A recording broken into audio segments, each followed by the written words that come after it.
নমস্কার বন্ধুরা, দীপ্তর ডায়েরির নতুন আর একটা এপিসোডে আপনাদের সবাইকে স্বাগত। আজ 16ই নভেম্বর 2025 সকাল সকাল আমি চলে এসেছি রামকৃষ্ণপুর ঘাটে। এখান থেকে লঞ্চে করে আজ রবিবার আমি যাচ্ছি ইডেন গার্ডেন্সে India versus South Africa first test ম্যাচের থার্ড ডের খেলা দেখতে। ভিডিওটা ভালো লাগলে অবশ্যই লাইক আর শেয়ার করে দেবেন, আর চ্যানেলে নতুন হলে অবশ্যই সাবস্ক্রাইব করে নেবেন। গঙ্গা পেরিয়ে কিছুক্ষণের মধ্যেই লঞ্চ এসে পৌঁছলো বাবুঘাটে। বাবুঘাট থেকে বেশ কিছুটা হেঁটে পৌঁছতে হলো মোহামেডান স্পোর্টিং ক্লাবের মাঠে। ডিস্ট্রিক্ট বাই জোম্যাটো অ্যাপের মাধ্যমে কাটা অনলাইন টিকিট এখান থেকেই রিডিম করে আমরা রওনা দিলাম ইডেনের 10 নম্বর গেটের দিকে। এখন পৌঁছে গেছি ঐতিহাসিক ইডেন গার্ডেন্সের F1 ব্লকের গ্যালারিতে। চিরসবুজ ঘাসের ইডেন উদ্যান আর দর্শক ঠাসা বিশাল গ্যালারি একটা জমাটি ক্রিকেট খেলার সব রকম মশলা নিজের মধ্যে মজুত করে রেখেছে। এই মুহূর্তে সাউথ আফ্রিকার দ্বিতীয় ইনিংসের ব্যাটিং চলছে। হাইকোর্ট প্রান্ত থেকে বুমরার আগুনে বোলিংয়ে দিনের প্রথম এবং ইনিংসের অষ্টম উইকেট খোয়ালো সাউথ আফ্রিকা। সেই খুশিতে ইডেনের গ্যালারি তখন কোলাহলে মুখরিত।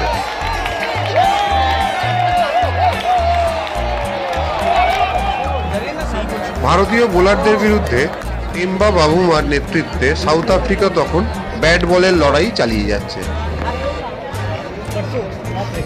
বুমরার বল বাভুমার ব্যাটের ভেতরের দিকের কানায় লেগে পৌঁছে গেল ফাইন লেগ বাউন্ডারিতে। তার সাথে বাভুমা নিজের হাফ সেঞ্চুরি পূর্ণ করলেন।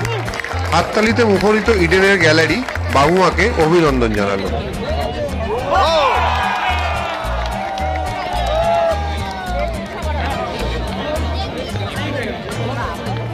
এক ঘন্টা খেলা চলার পর এখন সময় জলপানের বিরতির।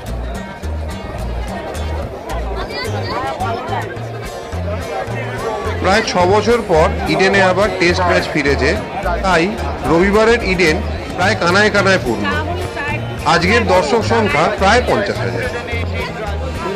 রবিবারে ছুটির দিনে আমরা দুই ভাই খেলাটাকে বেশ ভালোই এনজয় করছি।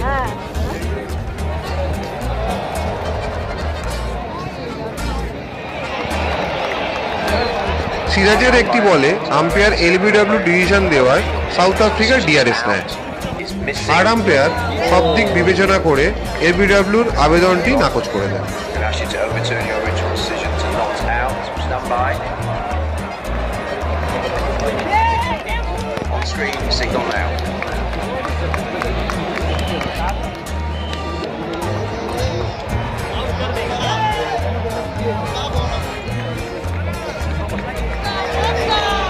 ইতিমধ্যে সিরাজের বলে পতন ঘটেছে সাউথ আফ্রিকার নবম উইকেটে।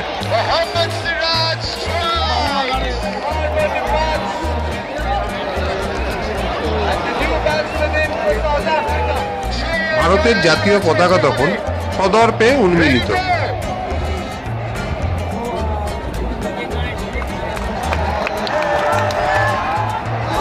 অবশেষে সিরাজের বলে কেশব মহারাজ LBW হওয়ায় মাত্র 153 রানে জবনিকা পতন ঘটে সাউথ আফ্রিকার দ্বিতীয় ইনিংসে।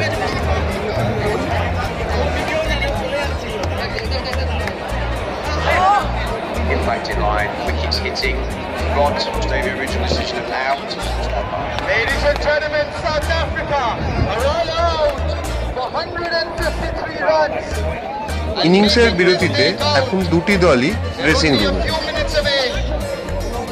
আমাদের গ্যালারিতেই ব্রডকাস্টারদের তরফ থেকে পিচের সোজাসুজি ক্যামেরা বসানো আছে।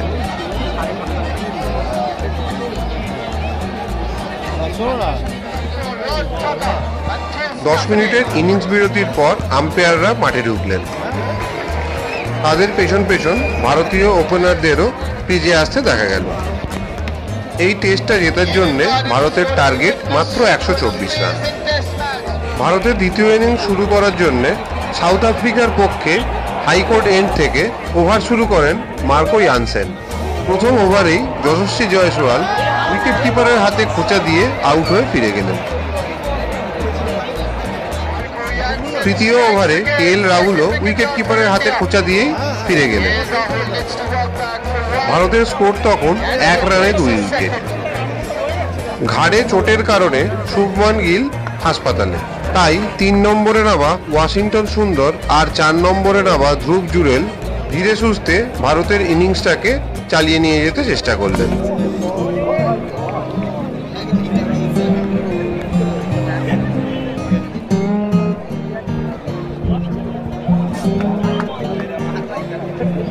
সাত ওভারের শেষে যখন ভারতের রান 2 উইকেটে 10, তখনই আম্পায়াররা মধ্যাহ্নভোজের বিরতির ঘোষণা করে।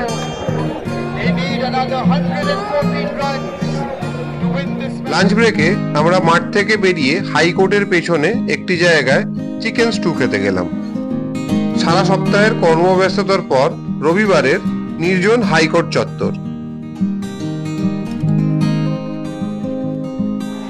লাঞ্চ ব্রেকের পর মাঠে ঢুকতে ঢুকতেই ধ্রুব জুরেলের বিরুদ্ধে আম্পায়ার আউটের আবেদনে সাড়া দিয়েছেন, যদিও ডিআরএস এর মাধ্যমে থার্ড আম্পায়ার সেই আবেদন নাকচ করে দিলেন।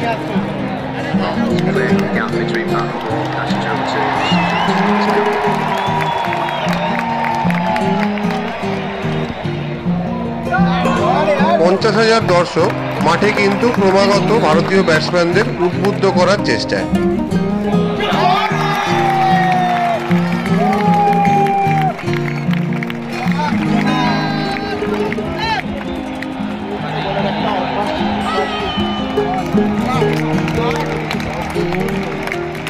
মাঝ নভেম্বরের দুপুরের রোদটা কিন্তু তখন বেশ গায়ে লাগছে।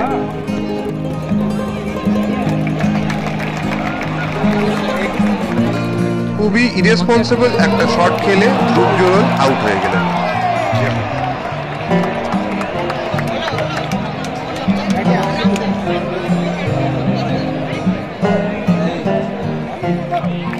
ঋষভ পন্থ মাঠে নামতেই দর্শকরা চিৎকার করে তাকে স্বাগত জানালেন। তবে ঋষভ পন্থ প্রথম বলেই রিভার সুইপ মারতে গিয়ে প্রায় আউটই হয়ে যাচ্ছিলেন।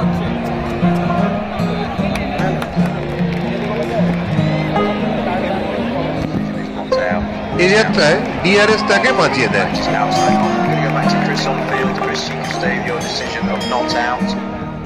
ওই দূরে দেখা যাচ্ছে ইন্ডিয়ান ক্রিকেট ফ্যান সুধীর জাতীয় পতাকা হাতে ভারতীয় ব্যাটসম্যানদের উৎসাহ দিয়ে যাচ্ছেন।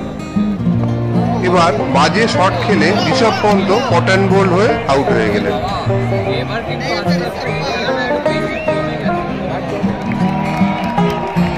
এরপর মাঠে নামলেন স্যার জাদেজা।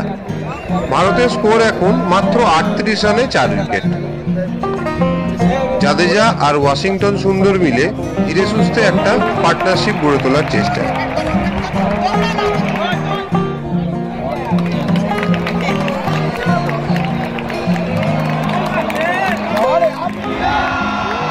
ইডেনের দর্শকরাও ব্যাটসম্যানদের উদ্বুদ্ধ করার চেষ্টা।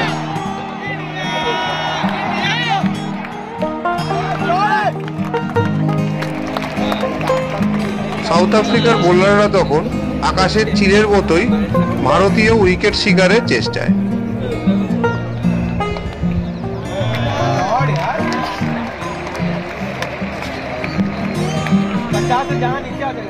স্কোরবোর্ড যখন দেখাচ্ছে 64 রানে 4 উইকেট, তখন যেন ভারতের সামনে একটা সহজ জয়ের হাতছানি। কিন্তু তখনই আবার ঘটল অঘটন। জাদেজা এলবিডব্লিউ আউট হয়ে ফিরে গেলেন ড্রেসিং রুমে।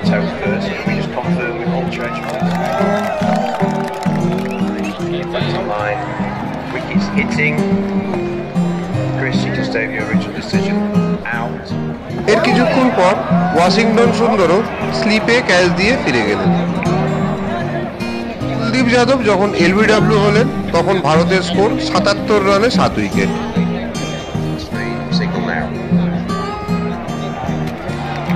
আমরা দর্শকরা কিন্তু তখনও আশা ছাড়িনি, সমানে বাকি ভারতীয় ব্যাটসম্যানদের উৎসাহ যোগানোর চেষ্টায়।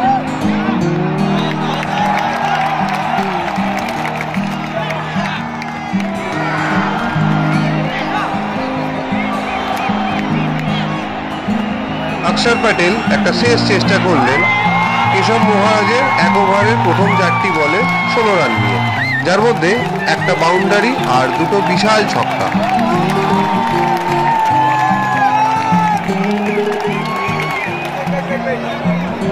কিন্তু সেই ওভারেরই পঞ্চম বলে অক্ষর প্যাটেলের শটটা ব্যাটের কানায় লেগে অনেক উঁচুতে চলে যায়। এমবা বাবুমা অনেকটা পেছনে দৌড়ে ক্যাচটিকে তালুবন্দি করেন। পরের বলেই সিরাজ ক্যাচ আউট হতেই ভারতের সব আশা শেষ। মাত্র 93 রানে শেষ হয়ে গেল ভারতের ইনিংস। ইডেনের প্রথম টেস্টে সাউথ আফ্রিকার কাছে ইন্ডিয়ার 30 রানে হার খুবই লজ্জাজনক। ব্যর্থ মনোরথ নিয়ে ব্যাকুল হৃদয় গঙ্গা পেরিয়ে আমরা ফিরে চললাম বাড়ির উদ্দেশ্যে। সাথে থাকলো সহজ জয়ের স্বপ্ন ভঙ্গ হওয়ার একরাশ হতাশা। আজকের এপিসোড এই পর্যন্তই। ভালো থাকুন, সুস্থ থাকুন, দেখতে থাকুন দীপ্তর ডায়েরি।